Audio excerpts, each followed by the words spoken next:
Good morning all of you. Sajal here.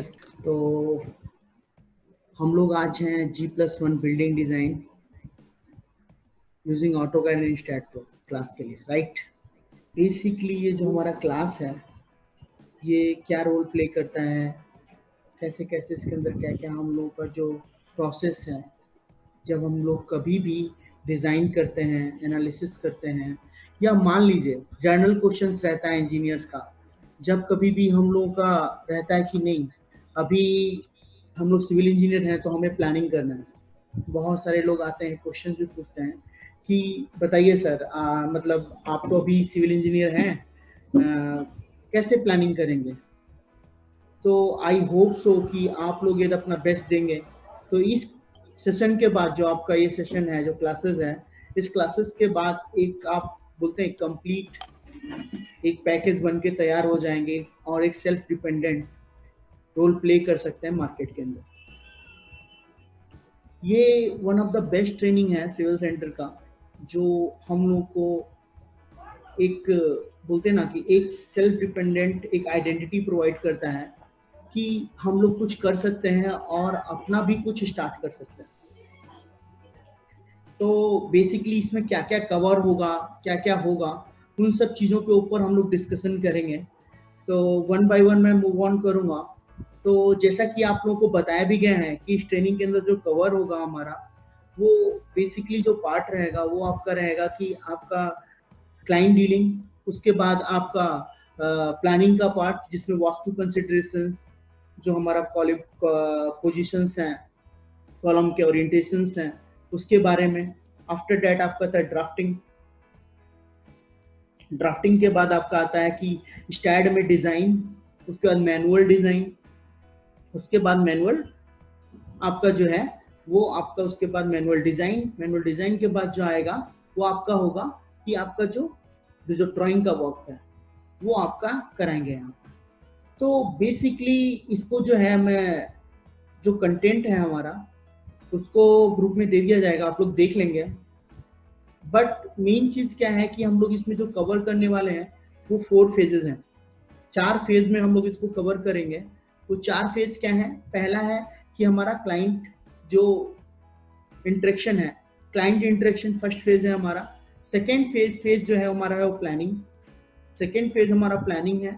और उसके बाद जो हमारा थर्ड फेज है, प्लानिंग के अंदर ही हमारा ड्राफ्टिंग पार्ट आएगा।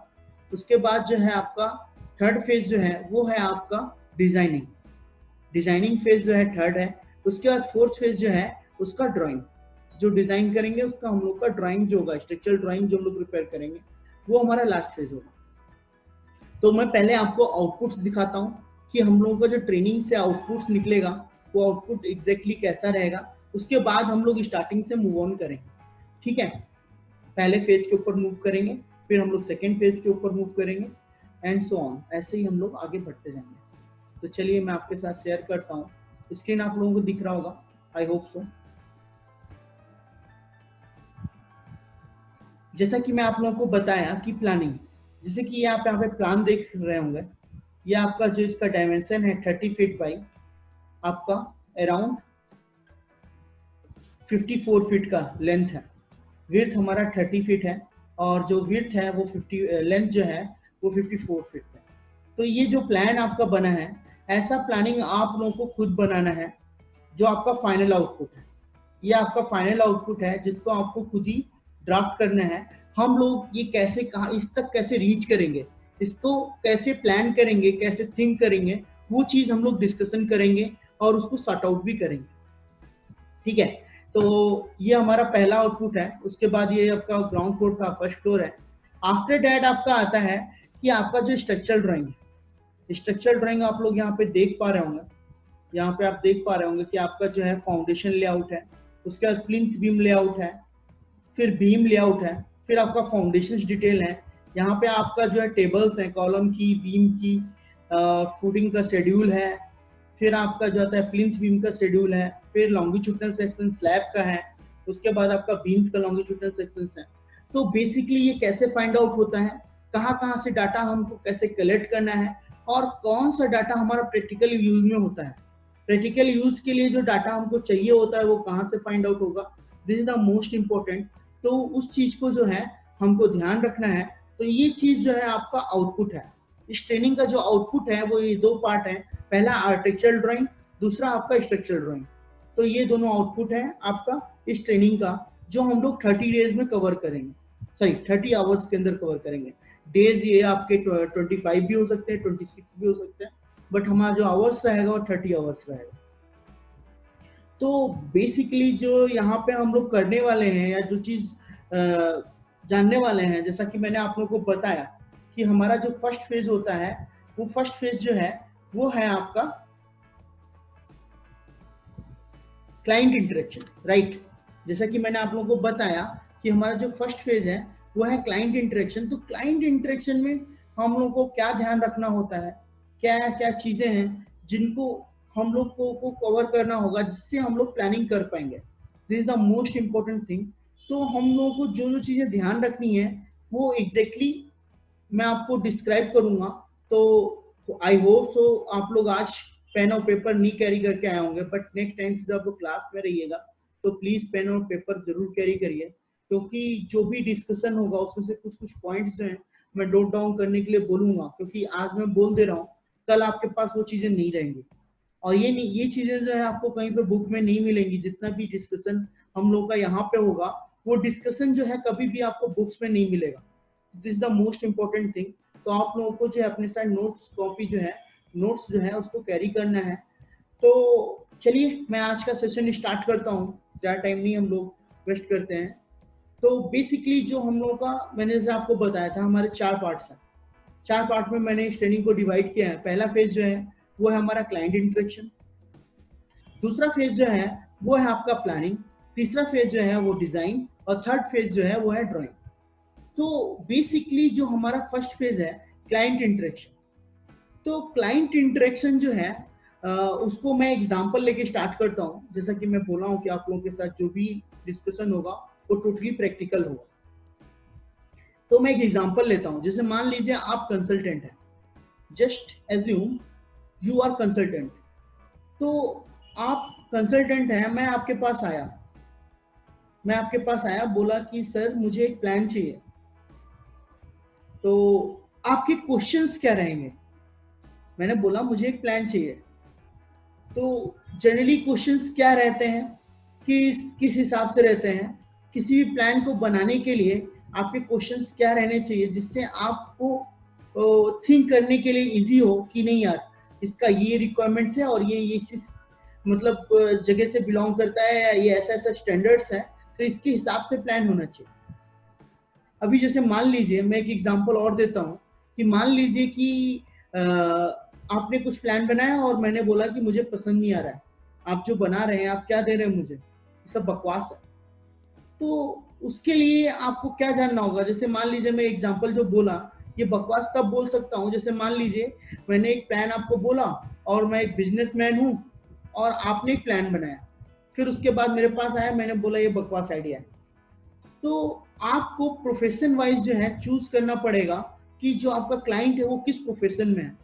This is the most important, क्योंकि थिंकिंग लेवल जो है वहीं से जनरेट होता है। जैसे मान लीजिए एक टीचर है, उसका थिंकिंग लेवल अलग रहेगा, एक पॉलिटिशियन है उसका थिंकिंग लेवल अलग रहेगा, एक बिजनेसमैन है उसका थिंकिंग लेवल अलग रहेगा, एक सॉफ्टवेयर इंजीनियर है उसका थिंकिंग लेवल अलग रहेगा, एक सिविल इंजीनियर है उसका थिंकिंग लेवल अलग रहेगा। राइट और रॉन्ग? मैं सही बोल रहा हूँ या गलत बोल रहा हूँ? Yes sir. तो बेसिकली जो है आपका जितना भी पार्ट है वो आपको डिफाइन करना है कि आपको एग्जैक्टली उससे जानना क्या है। जैसे कि मान लीजिए आप कंसल्टेंट है, मैं आपके पास आया हूँ, मैं बोल रहा हूँ सर मुझे प्लान चाहिए, या मुझे मुझे मेरा घर बनवाना है तो उसके लिए प्लान चाहिए। तो आप लोग बताइए क्या लगता है आपके क्या क्वेश्चंस होने चाहिए? फिर मैं कुछ कुछ करेक्ट करूंगा और एक राइट आपको जो है अप्रोच दूंगा।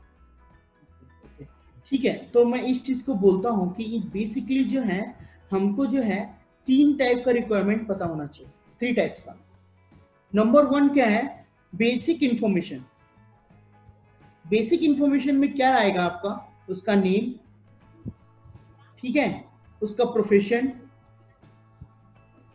वो अभी कहाँ से बिलोंग कर रहा है, मतलब कहाँ पे रह रहा है राइट नाउ। जैसे मान लीजिए मैं एक मान लीजिए मेरा प्रोफेशन, ठीक है, प्रोफेशन मैं कुछ नहीं कर रहा हूँ, आपने पूछा, उसने बोला सर नहीं नहीं सर मैं कुछ नहीं कर रहा हूँ अभी राइट नाउ, या मैं आप ये स्टडी कर रहा हूँ, या मैं मान लीजिए कहीं पढ़ रहा हूँ, लॉ पढ़ रहा हूँ, एमबीए पढ़ रहा हूँ, तो आप कैसे उसका पता करेंगे? तो उसके फादर्स के बैकग्राउंड के बारे में आपको जानना होगा, तो आप ऐसे नहीं पूछ सकते डायरेक्टली। तो आप ये पूछ सकते हैं कि सर आपका अभी जो है होम टाउन कहाँ पे है, आप कहाँ पे स्टे कर रहे हैं, आपका रेसिडेंस क्या है। तो रेसिडेंस जैसे मान लीजिए एक हर सिटी के अंदर एक कॉलोनीज होती हैं, जो वीआईपी कॉलोनीज होती हैं, कुछ नॉर्मल कॉलोनीज होती हैं, होता है ना, एक एरिया है ये पॉश एरिया है, राइट और रॉन्ग, यहाँ से जो लोग बिलोंग करते हैं उनका थिंकिंग लेवल ऐसा होता है।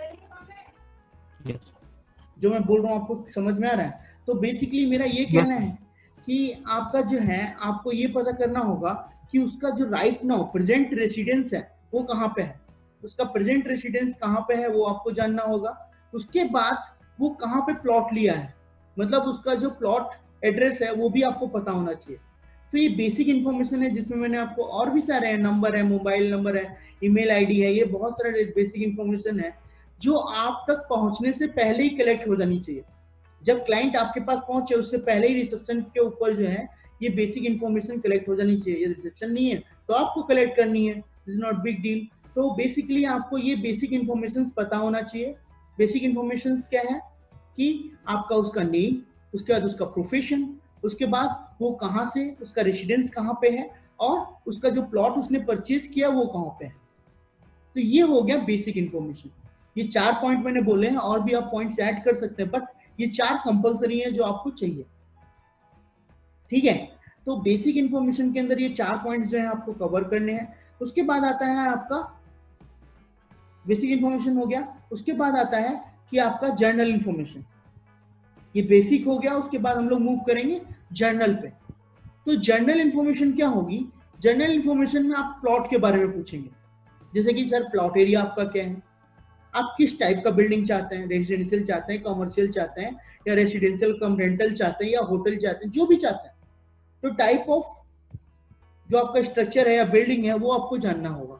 पहला आपका प्लॉट एरिया, दूसरा टाइप ऑफ स्ट्रक्चर, तीसरा जो है उसका डायरेक्शंस, यदि उसको नॉलेज है तो, उसके बाद उसका रोड, किधर उसका एंट्रेंस रहेगा, वही मोस्ट इंपॉर्टेंट है। तो ये पहला क्या था आपका? पहला था कि आपका प्लॉट एरिया, दूसरा था आपका कि आपका जो है वो जो प्लॉट एरिया है, उसके बाद आपका आएगा कि आप वो जो प्लॉट है वो आप किस पर्पस के लिए यूज कर रहे हैं, टाइप ऑफ बिल्डिंग। फिर आपका तीसरा आता है कि डायरेक्शंस, कि कौन सा लेंथ किधर है वो आपको पता होना चाहिए। उसके बाद आता है कि आपका एंट्रेंस किधर रहेगा, रोड कितने साइड है। तो ये आपका हो गया 4th पॉइंट। ये 4 पॉइंट आपको जनरल इंफॉर्मेशन में पता होना चाहिए। तो जनरल इंफॉर्मेशन हो गया। फिर आपका क्या है कि इसमें क्या आपको पता चल गया कि मान लीजिए आपका रेसिडेंशियल बिल्डिंग बनना है, तो रेसिडेंशियल बिल्डिंग का थिंकिंग अलग होगा, आपका रेंटल बिल्डिंग का थिंकिंग अलग होगा, कमर्शियल बिल्डिंग का थिंकिंग अलग होगा। जैसे हमका रेसिडेंशियल है, अब ओन खुद रहना चाहता है या रेंट के लिए देना चाहता है। ये रेंट के लिए देना चाहता है तो उसका एक एक पार्ट जो है लैंड का, जो जो एक एक एरिया है उसको हमको प्रॉपर्ली यूटिलाइज करना पड़ेगा। आई एम राइट और रॉन्ग? आप समझ पा रहे हैं जो मैं बोल रहा हूँ? ये तो आपका रेंटल पर्पज है, तो उसके लिए क्या करना होगा, आपको एक एक एरिया जो है उसका यूटिलाइज करना पड़ेगा। और यदि आपका जो है वो बोलते हैं कि नहीं हमें कमर्शियल बिल्डिंग बनाना है, तो उसका अलग अप्रोच है कि आपको number of columns come provide करने होंगे, आपको जो है ओपन स्पेस ज्यादा प्रोवाइड करना होगा। फिर उसके बाद आपका आता है कि यदि आपका मान लीजिए कि आपका रेसिडेंशियल बिल्डिंग है, खुद के रहने के लिए बना है, तो वो स्पेसियस होना चाहिए। तो ये सब कंस्ट्रेंट हैं जो आपको ध्यान रखने पड़ेंगे। तो ये है आपका जनरल इन्फॉर्मेशन। तो जनरल इन्फॉर्मेशन में जो मैंने 4 चीजें बताई है उसको आपको ध्यान रखना है। उसके बाद आता है आपका 4 चीजों के बाद आपका आता है रिक्विजिट्स। ये आपका कोई रिक्विजिट्स है, मतलब मान लीजिए रिक्वायरमेंट है। रिक्वायरमेंट जैसे कुछ लोग आते हैं सोच के आते हैं कि नहीं मुझे 4 बेडरूम चाहिए, उसके बाद मुझे किचन चाहिए, ये चाहिए, इसका साइज ये होना चाहिए। बहुत सारे लोग हैं जो सोच के आते हैं, बट बहुत सारे ऐसे होते हैं जो सोच के नहीं आते हैं। तो रिक्विजिट्स या तो हो सकती है या नहीं हो सकती है। या तो एक क्लाइंट ऐसा आएगा बोलेगा नहीं सर ऐसा है, जितना मैक्सिमम निकल पाए उतना आप निकालिए, बट हमको 2 फ्लोर का चाहिए, 3 फ्लोर का चाहिए। या आपका जो है एक क्लाइंट आया बोला नहीं मुझे ऐसा है 3 रूम जो है ग्राउंड फ्लोर में चाहिए, दो कार पार्किंग चाहिए, उसके बाद जो है फर्स्ट फ्लोर में इतना चाहिए। तो उसने अपने आप रिक्वायरमेंट अपना पूरा बता दिया। तो 2 टाइप के क्लाइंट्स हो सकते हैं। दोनों टाइप के क्लाइंट्स में जो है आपको क्या अप्रोच करना पड़ेगा। अब जैसे मान लीजिए उसने बोला कि सर आप खुद जितना एरिया है उसको यूटिलाइज करिए, और आप क्या किए, आप उससे पूछने लगे सर कितने रूम चाहिए। तो वो जो है वो आपका टैलेंट क्या रहेगा उसमें। जब उसने बोला कि आपके ऊपर है कि आप इसको कैसे बेस्ट कर सकते हैं, सॉरी फॉर दैट, तो वहां पे जो है आपको ही ध्यान रखना है, आपको ही सभी चीजों को जो है उसको फोकस करना है कि इसको कैसे कैसे हम लोग कवर कर सकते हैं, कैसे हम प्रॉपर यूटिलाइजेशन कर सकते हैं लैंड का। तो वहां पे आपको अपना दिमाग लगाना है, उसके लिए कैसे सोचना है मैं बताऊंगा। सेकेंड ऑप्शन जो है, जब कोई बोलता है कि नहीं सर ऐसा है मेरे को ग्राउंड फ्लोर में 3 रूम चाहिए, बट उसका जो एरिया है वो अलाउ नहीं कर रहा है, तो आपको कैसे पता चलेगा कि वो एरिया अलाउ कर रहा है कि नहीं कर रहा है। जितने रूम्स का वो डिमांड कर रहा है वो उतना मूव ऑन कर हो सकता है कि नहीं हो सकता है। तो उसके लिए आपको कुछ चीजें पता होनी चाहिए। वो चीजें क्या है, जैसे मान लीजिए एक प्लॉट एरिया है, अब उसके अंदर कितने नंबर ऑफ रूम्स निकल सकते हैं। यदि आपको ये चीज नहीं पता है तो आप कैसे बता सकते हो कि आपका जो है आपका जो है वो क्लाइंट जो बोल रहा है कि 3 रूम निकलने चाहिए सर, तो आप उसको तो मतलब क्वेश्चन कर सकते हो नहीं सर 3 रूम तो नहीं निकल सकते हैं, आप जिस हिसाब से एरिया आपका 2 रूम इजीली निकल सकते हैं, 3 के लिए जाएंगे तो कंजेस्टेड हो जाएगा। तो ये सब चीजें आपको कैसे पता चलेगी मैं बताऊंगा, आज ही बताऊंगा। तो यस बेसिकली जो है आपका दो दो टाइप के क्लाइंट्स हो गए जो हमारा रिक्विजिट्स के हिसाब से।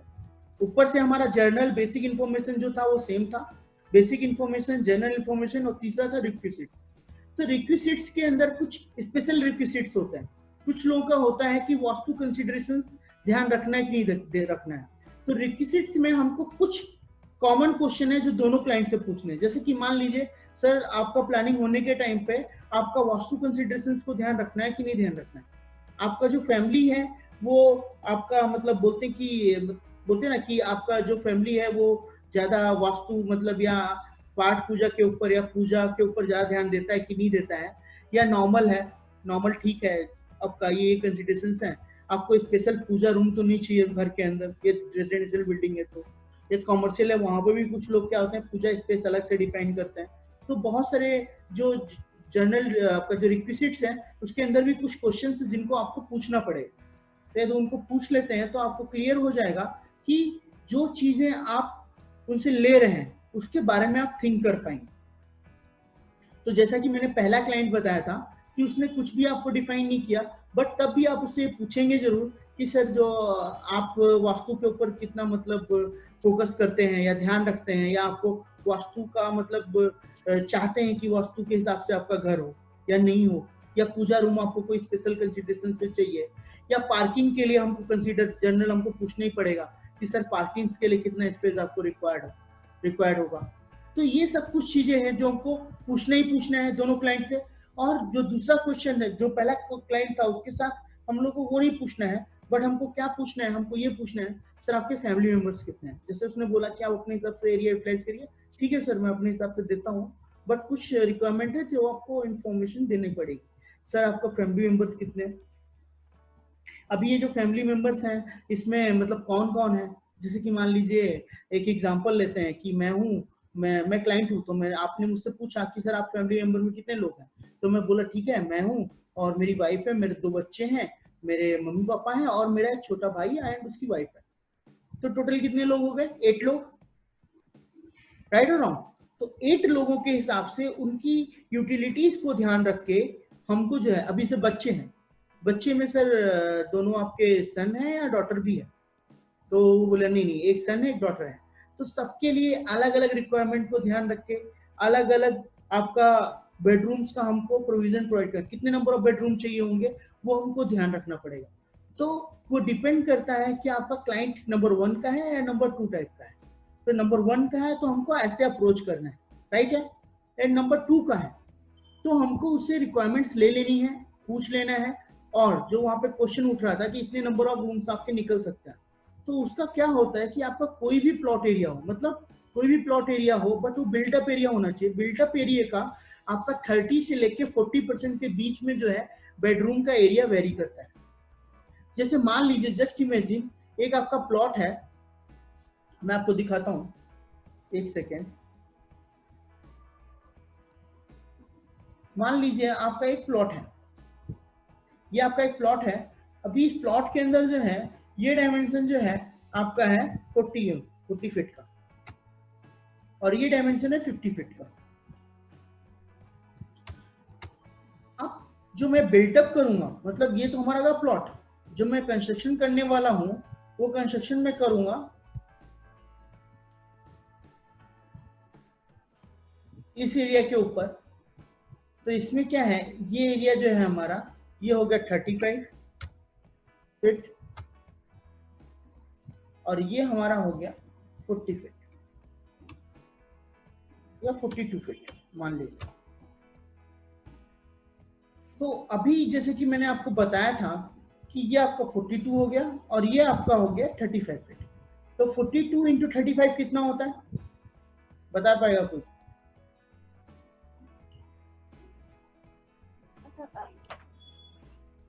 42 इंटू 35 कितना होता है? 1470। 1470। 1470 ये आपका बिल्टअप एरिया है। इसका 30% मतलब 1441 मतलब 441 स्क्वायर फीट आप जो है बेडरूम्स के अंदर बहुत इजीली यूज कर सकते हैं। वहां से लेके आपका 40% तक मतलब 588, मतलब आप मान लीजिए कि 450 लेके 550 स्क्वायर फीट जो है आप रूम्स के लिए यूज कर सकते हैं। तो इस अब बताइए इस प्लॉट के अंदर कितने रूम्स निकलेंगे, कैसे बताएंगे? जैसे कि मैंने बताया कि 30 से 40% आप जो है एरिया यूटिलाइज कर सकते हैं। तो आपका एक एरिया जो एक जो आपका रूम है उसका डायमेंशन क्या होता है? जनरली आप ले लीजिए 12 इंटू 12 मतलब 144 या 150 पकड़ सकते हैं हम लोग एक रूम का area, right Ajit? Yes sir. या आप पकड़ लीजिए कि 150 जो है हमने जो है एरिया पकड़ा है। अब 150 हमने एरिया लिया है, अभी हमारा 40% जो था 30% जो था वो था 450। तो कितने रूम्स निकलेंगे? एक रूम जो है 150 एरिया कवर करता है और हमारे पास स्पेस है 450। 3 रूम्स। 3 रूम्स। सिंपल है, सिंपल है ना? तो हमसे कोई भी ये जाता है हमसे बोलता है मेरा प्लॉट ये है, तो उसका 30 से 40% जो है हम लोग एरिया जो है वो फाइंड आउट कर सकते हैं, उसके अंदर हमारा बेडरूम जो है प्रोवाइड हो सकता है। तो जो बात मैं ये बोल रहा हूँ ये सही है या गलत है, कैसे पता चलेगा? तो इसके लिए आपको एक टास्क देता हूँ, वो आप लोगों को करके आना है। मैं टास्क दे देता हूँ, उसके बाद मैं आगे बढ़ूंगा। ये चीज क्लियर हुई जो मैंने बोली अभी? जो मैंने अभी तक बोला है वो चीज क्लियर है? सर ये रूम कैसे फाइंड आउट करेंगे, कितना आएंगे सर, एक बार वापस रिपीट कर दीजिए। Number of room find out कैसे करेंगे या रूम का साइज कैसे फाइंड आउट करेंगे? सर आप अभी बता रहे थे ना 30%, मतलब समझ में नहीं आया थोड़ा। अच्छा वो मैं बोल देता हूँ। देखो जैसे मान लो ये मेरा प्लॉट है, अभी जो कंस्ट्रक्शन होगा मेरा वो इस एरिया में होगा 35 फीट बाई 42 फीट में। इतना समझ में आया? हमारा जो कंस्ट्रक्शन होगा 35 फीट बाई 42 फीट में होगा। ये हमारा ये हमारा बिल्टअप एरिया है। तो बिल्टअप एरिया का 30 से 40% मतलब बिल्टअप का 30% मतलब कितना, मैं लिख देता हूं।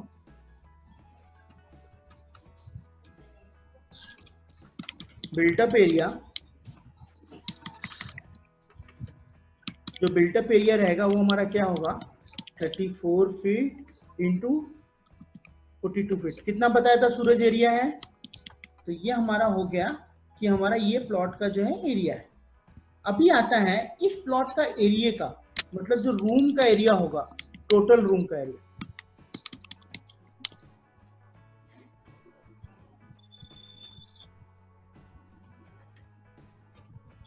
जो टोटल रूम एरिया होगा वो क्या होगा, इज इक्वल टू 30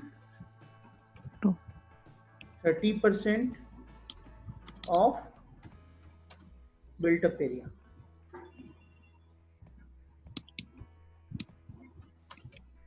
ठीक है, क्या होगा 30% बिल्ट अप एरिया और क्या होगा, या तो 40%, मतलब मान सकते हो, या और नहीं लिखेंगे, फ्रॉम कर देते हैं या टू कर देते हैं इसको, एक सेकेंड ना, 30 to 40%। हाँ, फिर आपका आएगा, या यहाँ पे ही एडिट कर सकते हैं, यहाँ पे कर सकते हैं टू 40% ऑफ, क्लियर है, मतलब 30 से 40% के बीच में वेरी करेगा आपका जो टोटल रूम एरिया है। अभी ये जो वेरी कर रहा है तो हमको कैसे पता चलेगा, तो उसके लिए हम क्या करते हैं 30% निकाल लेते हैं, 40% निकाल लेते हैं। तो 30% निकालेंगे बिल्ट अप एरिया का तो कितना निकलेगा बताओ मुझे? 441। 441 yes square feet. Yes sir. और एक 40% हम निकालते हैं तो कितना आता है?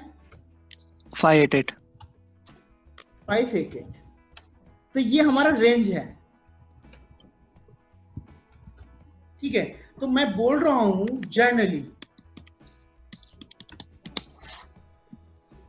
जनरली जो है हमारा रूम साइज जो होता है वो 14 feet in 12 feet into 12 feet होता है, राइट और रॉन्ग? राइट। तो इसका एरिया कितना हो गया? Is equal to 144। 144।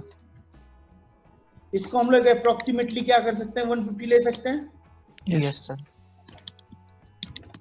तो अब बताइए 150 जो है, अभी इसके अंदर मुझे पता करना हो कितने रूम निकल सकते हैं। 30% में 2.94, इसका मतलब 3 रूम्स निकल सकते हैं। 3 पॉइंट समथिंग निकलेंगे मैक्सिमम में भी लोगे तो। यस समझ पा रहे हो ना? Yes, मैक्सिमम भी लेते हो तो 600 होना चाहिए था, 600 तो है नहीं यहाँ पे। तो हमारा 3 रूम जो है निकल सकते हैं इजिली। यस।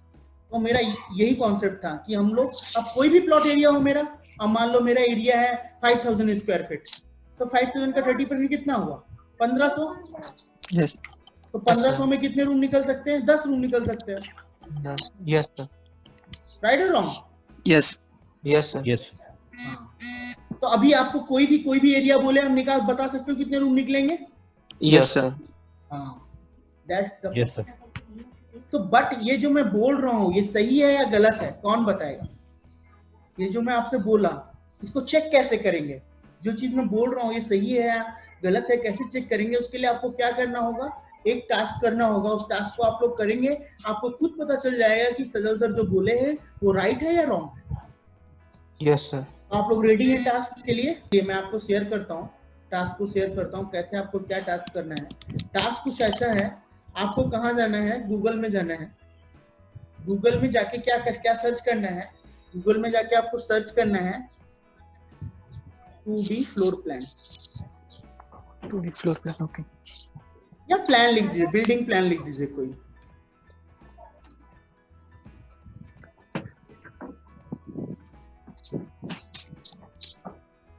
आपने टाइप कर दिया, यहाँ पे आपके पास बहुत सारे प्लान्स आ जाएंगे, राइट और wrong?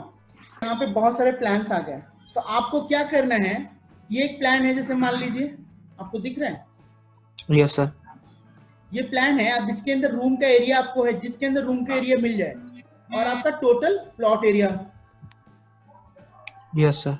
Total room area plus total plot area. Plot area. क्या करेंगे आप, नोट डाउन कर लेंगे और परसेंटेज निकाल लेंगे, कितना परसेंट आ रहा है। ऐसे ही पांच जो है प्लान्स का आप निकालेंगे। सब लोग क्या करेंगे, क्या टास्क है, आप क्या करेंगे, टोटल प्लॉट एरिया लिखेंगे, टोटल रूम एरिया लिखेंगे। अब रूम एरिया के अंदर कौन कौन से रूम आएंगे, वो मोस्ट इंपोर्टेंट चीज है। रूम एरिया के अंदर वो रूम्स आएंगे जिसके पीछे रूम लिखा होता है, जैसे बेडरूम हुआ, पूजा रूम हुआ, ड्राइंग रूम हुआ, स्टोर रूम हुआ, स्टडी रूम हुआ, गेस्ट रूम हुआ। क्लियर है? यस। तो इन सभी रूम्स को जो है आपको टोटल करना है। जैसे मान लीजिए ये आपका जो है एक प्लान है, अभी इसका टोटल प्लॉट एरिया मैंने निकाल लिया, फिर उसके बाद यहाँ पे देखिए क्या है, एक किचन है, एक बेडरूम है, एक मास्टर बेडरूम है। तो इन दोनों का मैं एरिया टोटल कर लिया। ड्राइंग रूम है कहीं पे, ये लिविंग रूम है, तो लिविंग रूम का भी मैंने एरिया कैलकुलेट कर लिया। ठीक है, अभी मैंने क्या किया, इन तीनों को ऐड कर दिया और टोटल प्लॉट एरिया से क्या किया, परसेंटेज निकाल लिया। कैसे निकालते हैं परसेंटेज? परसेंटेज का फॉर्मूला पता है तो बता देता हूं। परसेंटेज कैसे निकलेगा आपका? परसेंटेज निकलेगा, परसेंटेज हमको निकालना है तो हमारा निकलेगा is equal to total room area divided by total built up area या प्लॉट एरिया। ठीक है, इसको ब्रैकेट में बंद कर दो, इंटू 100। क्लियर है? Yes sir. तो ये निकाल सकते हो आप लोग। Yes sir. यदि ये पांच प्लॉट प्लान का निकालिए, देखिए मेरा जो डिजिट्स है जो मैं बोल रहा हूं वहां तक वेरी कर रहा है कि नहीं कर रहा है? यदि वहां तक वेरी कर रहा है तो I am right. Yes sir. ठीक है, यस सर। तो ऐसा आपको करना है। तो ये हो गया टास्क। तो अभी Okay, हम लोग कहां पे थे? जो हमारा सेकंड क्लाइंट था, सेकंड क्लाइंट के ऊपर थे। जो उसका क्वेश्चन था उस चीज को हमने कवर कर दिया है। राइट और रॉन्ग? हमारा जो क्वेश्चन था उसको हमने कवर कर दिया है। कि हमारा क्वेश्चन था, जैसे मान लीजिए वो आया आपके पास, बोला कि आपका 4 रूम्स हमको चाहिए, तो आप बता सकते हैं नहीं सर 4 रूम्स नहीं, आपके 3 रूम्स निकलेंगे। और सर आप बताइए साइजेस क्या चाहता है? तो साइजेस बोला मुझे ये साइज चाहिए, ये साइज चाहिए। ठीक ठीक सर, मैं इसको कंसीडर करता हूँ। क्लियर है सूरज? Yes sir. चलिए, तो हमारा जो है ये टास्क हो गया है। तो ये 2 टाइप के क्लाइंट हैं जिनको हमको कैसे डील करना है। अभी मान लीजिए कल एक एग्जांपल के साथ हम लोग बढ़ेंगे। जो जनरल इंफॉर्मेशन है, जो बेसिक इंफॉर्मेशन है, उन सभी चीजों को राइट डाउन करके कि इसके बाद हम इसके ऊपर थिंक कैसे करेंगे, कैसे हमें सोचना है कि ये जो हम लोग करने वाले हैं वो सही है या गलत है, जिसे हम लोग प्लानिंग कर पाएंगे। ठीक है, तो आई होप सो आप लोगों का आज का सेशन मुझे एंड करना है अभी थोड़ी देर में। यदि आप लोगों का कोई क्वेश्चन है या कुछ जानना है, जितना भी डिस्कशन अभी तक हुआ तो पूछ सकते हो। मिलता हूं मैं कल नेक्स्ट क्लास के अंदर। Okay, bye bye.